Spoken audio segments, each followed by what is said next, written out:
Have you read a story in the Draoithe saga and come away with a classic case of immersion after effect? Let me guess, there are questions which remain unanswered even as the magic expanded, adding another layer to the dream. The grand desire to turn the page to discover what happened next ended with the last leaf turned. If you're asking where the remedy for the book hangover is, you know the answer: read another story. But you aren't ready for the next tale, not yet. The dust needs to settle before you pick up the next volume. So you have found your way here. You aren't alone. Even the author can't get enough. As you hear this, Ophelia Kee writes on. But allow me to offer you a possibility, a reflection on the tale you recently finished, and a way to revisit the story to ease the story blues.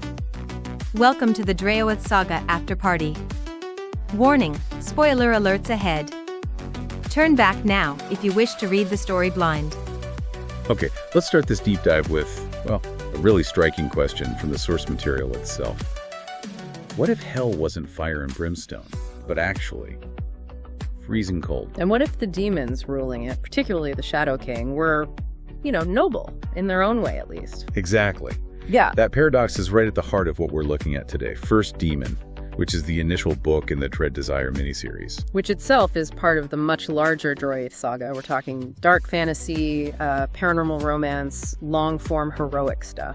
Right. So our goal here is to sort of pull apart the key threads. The kingdom's politics, this central mission involving a fated mate, and like you said, the really contradictory nature of the main demon king and the woman he essentially takes captive. And it's probably good to mention up front, the source material itself has warnings. We're dealing with adult themes, fantasy violence, explicit sexual situations. It's definitely dark fantasy for adults. Good point. So let's set the scene first, the Draoithe saga world. It's called the Dream. Tell us a bit about that. Yeah, the Dream. It's described as this place where myths, legends, even fairy tales are real, walking around. The whole saga is basically about founding this immortal kingdom, Draoithe, within a realm called the Eight Deal. And the purpose of this kingdom? To fight back against whoever or whatever is messing with the balance of magic in the world, in the Dream. Okay, so big stakes. But the setting itself, timeline-wise, is surprisingly north. Yeah, kind of. The main action kicks off in 2016, and a lot of it is centered in Tiber, Texas, which sounds ordinary, but it's definitely got layers of magic underneath. That mix sounds interesting. So who are the major players running this kingdom? You mentioned demon lords. Absolutely. Power figures. Think Asmodeus. He's the demon lord of lust, but he also holds actual land, titles. He's a political force. And then there's Leviathan. These aren't just, abstract evils. They're rulers with structure. Got it. Structure and power. Which brings us to the immediate crisis in First Demon. There's an enemy, Header Elliot. Yeah, he's the main threat here. Human, apparently, but dangerous. He's hunting for his life mate. Okay, life mate. But the twist is, he already found her once. He did. And he killed her. Tried to forcefully turn her into something else while she was pregnant. The source says the pregnancy miscarried and she died too. Just tragic. But she was reborn. And that's Sumai Zeynep. That's her. Now 20 years old, Turkish. And she has no idea, but she's described as a gifted human born in the shadows. So the stakes are, if Elliot gets her this time, he becomes nearly invincible. That's the quote. So this whole fated mate thing, it's pure power politics here, not romance. Makes sense. And Elliot's already been working on this. There's a whole conspiracy. Oh yeah. He found her a while back, apparently got her father hooked on drugs, had the mother killed, just dismantled her whole support system. Grim. And that made the father. Easy to manipulate. He sold Sumai and her 3 younger sisters too into the slave market. Elliot paid the bride price for Sumai specifically. How much was that? $10,000. The sources are specific, which really underlines, she's treated as property right from the jump. Before the demons even get involved. But the Draoithe allies do get involved. They do. Asmodeus, Leviathan, even the dire wolf king Luke. They intercept the deal. They have to save her from Elliot. And their solution is, well, another form of captivity, isn't it? Pretty much. Hide her somewhere Elliot can never reach. Their choice. Eagla with Alexio as Modi. Eagla. Why there? It's described as out of sight, out of the game. It's remote, yes. But it's about Alexio. Luke, the Wolf King, needed her safe, truly safe from abuse, but also completely off Elliot's radar. Yeah. And Alexio, He's the only man who ever beat Leviathan in a sword fight. He's a grandmaster of shadow magic, and his loyalty to Asmodeus. Rock solid. Unquestionable. So he's the ultimate safe house, basically, even if it means she is essentially his prisoner now. It's seen as the best, maybe the only, option to guarantee her survival. Okay, let's talk about Alexio Asmodeus, then, the first demon, Shadow King of the Netherworld. What does first demon mean here? It means he's literally the first one Asmodeus successfully created. Forged, really. Gives him immense status authority. He is the king of the Netherworld realm. And he wasn't always a demon. He has an origin story. Right. He started as a human warrior, Alexander Eagla, dying in battle way back in 1072. And Asmodeus stepped in. Offered him a deal, rebirth, turned him into the demon Alexio, and grafted shadow magic onto him, which apparently was latent in his human soul anyway. So it's a kind of redemption arc almost, from broken human to powerful king. And his reward for all this service over the centuries is his kingdom, Eaglafon. His small garrison castle, yeah. He built it himself, and it's built on top of a hot spring. A hot spring in the cold Netherworld. Exactly, think about that. In a realm defined by its bitter cold having natural heat. That's not just comfort, it's a massive display of power, status, favor from Asmodeus. Hard-won reward, definitely. That sets up his character perfectly. This mix of brutal strength and a profound sense of honor. Yeah, he's described as a merciless king who secretly yearns for a connection he believes he can't have. It's that contradiction. Ruled with an iron fist. But he trains one-on-one with his men every day, treats them fairly by his standards. His demonic side needs pain and fear, yet something about Sumai, her quietness, her resilience, it grabs him. So he's fighting his own nature versus this pull towards her. Pretty much a king driven by pain-seeking permanence. It's complicated. Which makes her arrival even more intense. She gets delivered in a crate. In a crate, yeah. With a note from Asmodeus saying, basically, keep it safe, and that it was like you in a way. It smelled like Wade, the ward, who presumably transported her. And Sumai, having been sold for $10K by her dad, she's expecting. Some horrible old man. She thinks she's in California to meet a husband. And Alexia just shatters that illusion. Instantly. Tells her exactly where she is, Eaglafon. Confirms he paid for her, but makes it clear he didn't pay for sex. He paid for her. And then drops that line, I will claim you, I won't marry you. Utterly chilling.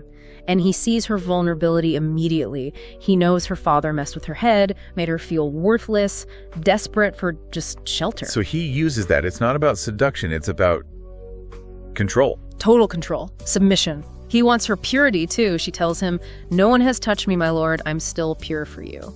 He uses his shadow magic right then while she's kneeling to mark her. Mark her? How? It's described as non-consensual, intense. He basically burns his name, his voice, image, scent, everything into her mind. The goal is absolute possession. So she'll eventually want him to own her soul. That's incredibly violating. Yeah. But then there's the aftermath. Right. And this is key. Sumai notices a pattern starting immediately. Brutality, yes, but then extreme care. What kind of care? He puts her in his own bed after the marking, undresses her, washes her himself, holds her, gives her warm clothes. He even cooks for her biscuits, cream, honey, weak coffee. It's not just random kindness, is it? No, she figures it out quickly. It's calculated. She thinks the more hurt she suffered, the greater the apology. So the cycle begins. Pain, then tenderness. It's conditioning. Exactly. Training her to see him as the source of both her suffering and her comfort, making her totally dependent, control disguised as care. So, okay, we see the method. What's Alexio's actual endgame here? Why go through all this? He intends to transform her, make her immortal, like him, his queen. Why transform her? Well, practically as a human, she wouldn't survive the cold of the Netherworld long term. But also, he sees her as his rightful reward. A reward from Asmodeus. Yes, for all those centuries of loyal service. He figures having one dedicated woman, a consort, is better than his old ways. His old ways? What were those? Seeking temporary relief, it sounds like, in the Domhain, the human world. But even then, Asmodeus had rules for him. Rules for a demon king? Like what? Strict ones. Never kill for the thrill, never a child, never without consent, never a lesser, only humans. Wait, Asmodeus, the demon lord of lust, enforces a moral code. That seems unexpected. It does, but it makes sense politically, right? It's not about morality for Asmodeus. It's about maintaining order, balance. Yeah. Preventing chaos that could draw unwanted attention or screw up their operations. It's like a demonic code of conduct to keep the system running smoothly. Okay, that makes a twisted kind of sense. So Alexio sees Sumai as a step up, a more stable possession. Pretty much. And his next move is part of cementing that. He plans to take her to the bazaar, the black market. Why there? It's a place where Asmodeus' laws are absolute.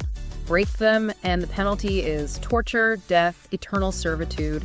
He wants to show her the kingdom, his power within it, the king he really is, and buy her a maidservant there. So it's another display of power, conditioning her to be his queen. Exactly. It's not a date, it's a political statement, solidifying her place, her dependence on him. And what about that hint from Asmodeus' note, that she was like him? Ah, yes, that's the other piece. She has a gift for shadow magic, just like Alexio. She doesn't know it yet, though. So that's why Asmodeus sent her specifically to him. It seems so. He's the Shadow King. She has shadow gifts. He intends to train her, hone those abilities. Which also serves his purpose of hiding her, right? Perfectly. If she masters shadow magic, under his tutelage, in his domain, who would ever think to look for her there? She becomes part of his power structure, completely integrated and protected through possession. Wow. Okay, so we've traced this really tangled path. Ancient demons, immortal politics, and Sumai caught right in the middle, between a truly awful villain and a protector who's, well, intensely possessive. Yeah, the key thing coming out of this source material, I think, is how political goals in this world rely so heavily on individual power and desire. Possession is framed as the ultimate protection. And that cycle of brutality followed by calculated tenderness is the mechanism for control. Exactly. So what does this all mean? We have Alexio, who is sort of redeemed from human fragility into this powerful demon king.